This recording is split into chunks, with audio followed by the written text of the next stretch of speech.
सूचना अधिकार जन जागरण पखवाड़ा के 5वें दिन राष्ट्रीय पिता की प्रतिमा के साथ किया सत्याग्रह।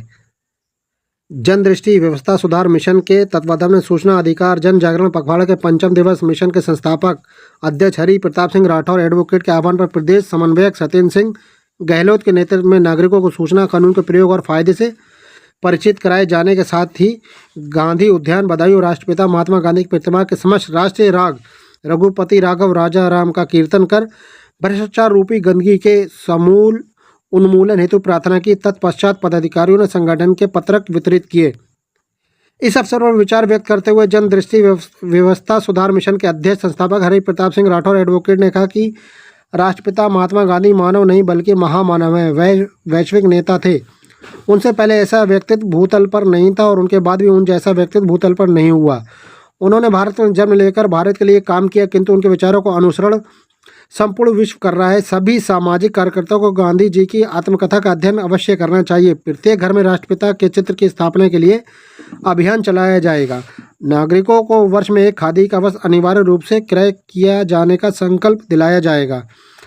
प्रदेश समन्वयक सत्येंद्र सिंह गहलोत ने कहा कि सूचना कार्यकर्ता निरंतर विभिन्न विभागों में सूचना प्राप्ति हेतु आवेदन कर रहे हैं। नियमित रूप से सूचना कानून में सुधार हेतु जिम्मेदारों को मांग पत्र भेजे जा रहे हैं। सूचना अधिकार के जनहित में प्रयोग से व्यवस्था सुधार मिशन को गति मिलेगी। मंडल समन्वयक एमएच कादरी ने कहा कि प्रदेश में सार्वजनिक स्थलों, शिक्षण संस्थाओं, चिकित्सालयों और धर्मस्थलों के निकट संचालित मांस और मछली के विक्रय को निषिद्ध किए जाने की जरूरत है। जिला समन्वयक आरिंद पाल सिंह ने नागरिकों का आह्वान करते हुए कहा कि वे व्यवस्था सुधार मिशन का हिस्सा बनकर राष्ट्र हित में कार्य करें।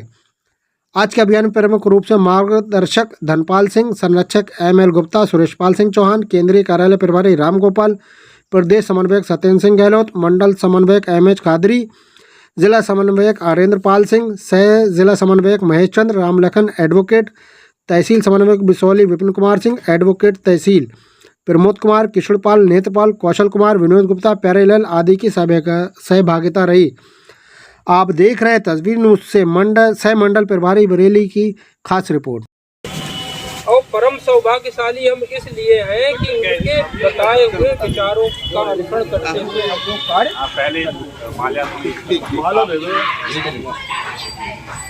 इस समय स्वच्छता पखवाड़ा चल रहा है। स्वच्छता का आशय सिर्फ गली या सड़क पे कूड़ा पड़ा है उसे ही हटा देना नहीं है। अरे भाई तमाम तरह की गंदगी, भ्रष्टाचार भी एक गंदगी है, समाज में बहुत बड़ी गंदगी है। पिछले वर्ष भी हम लोगों ने यहाँ प्रार्थना की थी। हर बार जब भी यहाँ आते प्रार्थना करते हैं कि जो भ्रष्टाचार रूपी गंदगी है समाज में उसका भी समूल नाश हो। सिर्फ कूड़ा ही ना हटाया जाए, तो भ्रष्टाचार रूपी गंदगी उसका भी नाश हो। जो भ्रष्टाचार के समर्थक या उसको बढ़ावा देने वाले तत्व हैं उनको भी सन्मति प्राप्त हो, ये हम लोग प्रार्थना करते हैं और सन्मति प्राप्त हो रही है। दोनों पक्ष सक्रिय है, लोगों को सम्मति मिल रही है, जिनको नहीं मिल रही है तो उनके सम्मति देने के लिए तंत्र सक्रिय हो गया। आपने भी बदायूं में देखा होगा कई रिश्वतखोर पकड़े गए, पुलिस विभाग में कई पकड़े गए, राजस्व विभाग में कई पकड़े गए। अभी सबसे ताजा उदाहरण नगर पालिका का है, वहाँ एक रिश्वतखोर पकड़ा गया और वो रिश्वतखोर उस एक आंदोलन को बढ़ावा, उस समस्या को बढ़ा रहा था जिसके खिलाफ हम लोग आंदोलन कर रहे थे, मांस मछली के अवैध कारोबार के विरुद्ध। उस समस्या को बढ़ाने के लिए रिश्वत ले रहा था तो पकड़ा गया। तो हमारे जितनों जो सन्मति की हम प्रार्थना लेके चले उसका प्रभाव निरंतर दिख रहा है।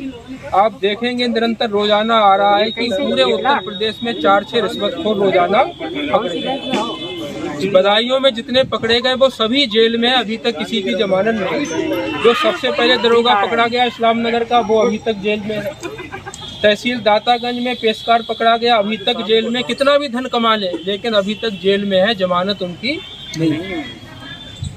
हो सकता है जब छूटे उनको सन्मति प्राप्त हो जाए कि भाई अब हम रिश्वत नहीं लेंगे छूटने के बाद, या अपने साथियों को भी हम प्रेरित करें भाई रिश्वत नहीं लेनी है। एक बार जेल चले गए तो पूरा जीवन सारी प्रतिष्ठा चली गई।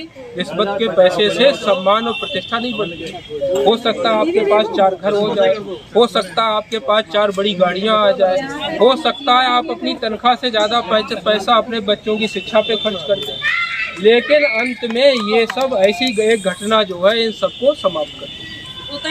तो सन्मति देने की जो हम लोग प्रार्थना करते हैं, सबको सन्मति दे।